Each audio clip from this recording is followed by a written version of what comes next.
Hello guys, আজকের আমার বাড়িতে কাতলা মাছের দই কাতলা হবে। তোমরা সঙ্গে থাকো, শেষ পর্যন্ত দেখাবো পুরোটা। হ্যালো গাইস, মাছে দই কাতলা হবে, লবণ পড়ে যাচ্ছে। আর যখন পুরোপুরি রেসিপি তৈরি করব তখন দেখাবো। এটা ঘরোয়া রেসিপি, এটা আমার রেসিপি। কড়া বসে দিয়েছি চুলাতে, আমাদের চুলায় রান্না করা হচ্ছে। একটু হালকা তেল দিয়ে দিয়েছি, কেন বলো তো, একটু মাছটাকে গরম করে নেব, না হলে প্রচুর গ্যাস করে, তাই একটু তেল দিয়ে দিলাম। এটা একটা অন্যরকম দই কাতলা হবে, এটা আমার রেসিপি। দেখো কড়াই মাছ তুলে দিয়েছি, আর একটু হালকা গরম হচ্ছে, গরম হলে তুলে নেব।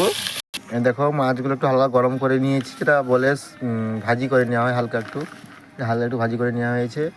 তেল দিয়েছি, পেঁয়াজ দিয়েছি, একটু লবণ দিয়ে দিলাম পেঁয়াজের মতন করে, হালকা একটা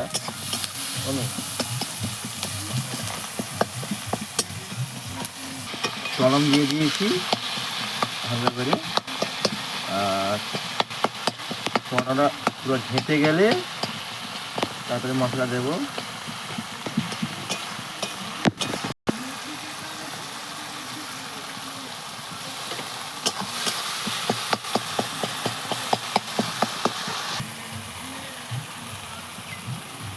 আদা রসুন দিয়ে দিলাম, দিয়ে একটু নেড়ে নেব।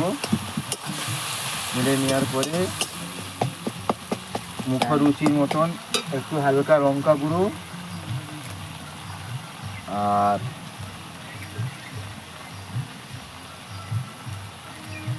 একটু হালকা লঙ্কা গুঁড়ো দিয়ে দিলাম, তার সঙ্গে একটু হলুদ,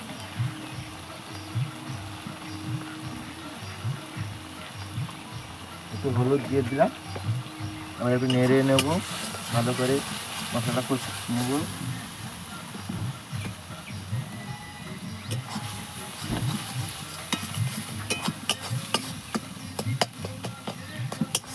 দইটা দিয়ে দিলাম, যেটা দই কাতলা বলে, দইটা দিয়ে দিলাম মশলার উপরে।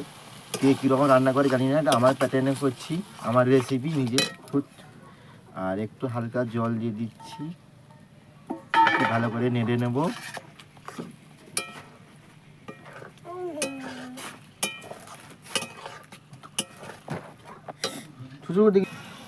মাছ দিয়ে দিলাম, একটু হালকা নেড়ে নেব যাতে মশলাটা ওদিক ওদিক হয়ে যায় চার সাইড। তারপরে একটু হালকা জল দেব, একটু হালকা জল দিচ্ছি,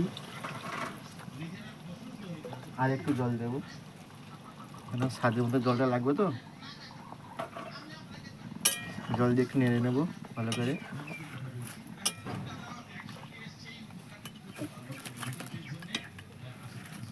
এদিকে নেড়ে নেবো।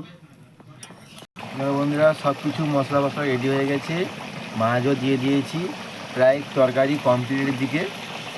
তরকারিটা কেমন কী হবে জানি না, শেষ পর্যন্ত দেখতে থাকো। দই কাতলা মাছের কমপ্লিট পুরো নামিয়ে নিয়েছি, কড়াটা দেখতে পাচ্ছি বন্ধুরা, একবার অলরেডি কমপ্লিট হয়ে গেছে। এবার সবার সামনে এই ভিডিওটা পরিবেশন হচ্ছে, তোমরা দেখতে থাকো। আর যারা যারা খেতে ভালোবাসো অবশ্যই খাওয়ার জন্য চলে আসো। আর বিশেষ করে ভাই, এত কষ্ট করে রান্না করেছি, তোমাদের একটা কমেন্ট, ভালোবাসা, শেয়ারে আসার